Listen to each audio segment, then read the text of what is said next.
With the faith thing, this is something that I've always found very fascinating when two people of different faith backgrounds get together and look to get married and have kids and do all the things that typically it helps to be really aligned socially or religiously or politically, right?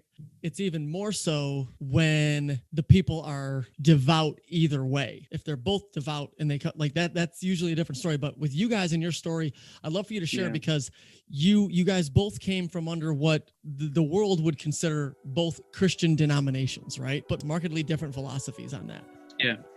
So you want to talk about that difference, and you can just be explicit, man. Let us know what those names were, those denominations, because this is stuff I think that is more prevalent than what people talk about. I think it hurts people more than they know in their relationships. Yeah. And it's really not ever talked about much, even by me and the kind of things that I will do for my stuff. This is sort of unique. So take it away. I was raised, again, by a single mom. And so we did a lot of moving, as you can imagine, but I was saved young.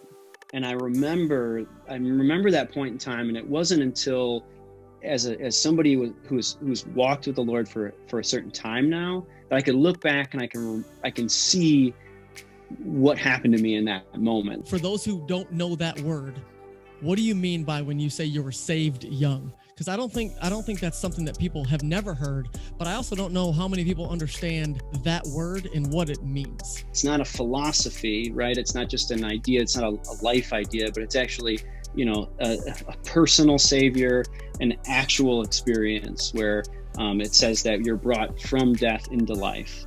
And so being saved from, eternal separation from a holy God, really. So through faith in Jesus Christ. So. That's beautiful. No, so that's good. You come to faith in Jesus early. I was just reading in John 3 where Jesus is talking to Nicodemus, and he's describing them rebirth, right? What does it mean? And he's trying to convey to him the reality that you need to be reborn from above in order to be saved, and Jesus says, to enter the kingdom of heaven.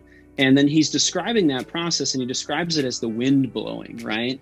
And he's saying the wind blows and it exists, but you don't know where it came from or where it's going. So it's a good example of kind of what salvation is like from our human experience. And, Jesus was this amazing storyteller, and he uses these great, practical, physical descriptions to help us understand something. And it's a great example of for me, salvation might have been one of those things that I was aware that it was there, and I was aware of the reality of it, but I really didn't understand what it had done to me. So that was my experience. With all my heart, I believe those things that I just, told you to be real and true, but the reality of what it did and what it meant for the rest of my life were the challenging parts. And they're not being really taught, what Jesus wanted from us, right? What does he expect out of us in our lives? And that's really where the transformation piece happens in somebody's life, I believe. It's not a complex, it's not deep theology. It's not like I didn't need to go get a badge or finish a degree program in order to accept it. It was just childlike faith, just a simple understanding of who God was and what my position was next to him. And just in my heart, recognizing that and calling out for a savior. It's like that. So, and that again, I can look back now and I can say that changed who I was. That changed my life. A different awareness at that level. The simplicity is the beauty, right? Yeah. The simplicity is the beauty, because for a person who comes to faith, let's say at 20, like I was, or you stop the prodigal wildlife like I did at 27, because at that point with my history, it was not difficult for me to understand my actions. But as a 5-year-old, I've always wondered, I love the way you said it, because I've always been extremely skeptical of people who said that they came to faith, in these single digit age ranges, not even necessarily 9, but the people who talk about that 4, 5, 6 area, because I have 4 kids who've all been 4, 5, and 6. I've always been skeptical that it was real. Because how in the world can you understand, from my perspective, what I had done, promiscuity and drugs, from my perspective, it was concrete bad behavior that hurt people. Right? And so I've judged that off of this 5. How can a 5 or 6-year-old know they're a dirtbag the way I was?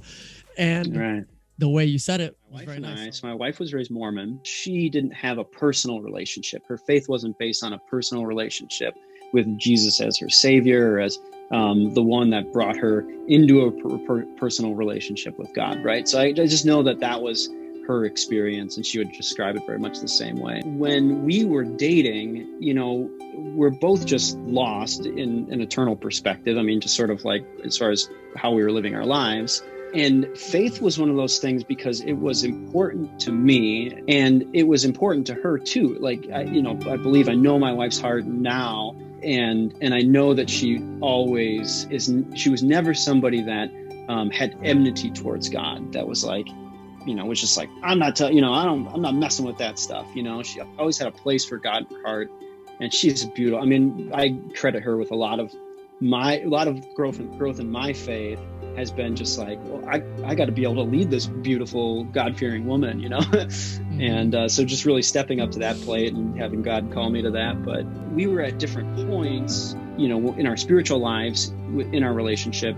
We never wanted to talk about faith. But you know what, Adam?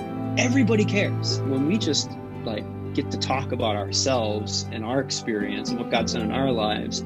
People really want to hear it, and people really want to talk about the same thing, right? It's like, again, to end up talking about the superficial things that, aren't as important as people than the other things. So, and that was in our relationship early on, that was what happened, and it wasn't until we had like broken up and we were like, already mad at each other, where it was like, the gloves were off, and it was just like, well, we can just throw everything out there now.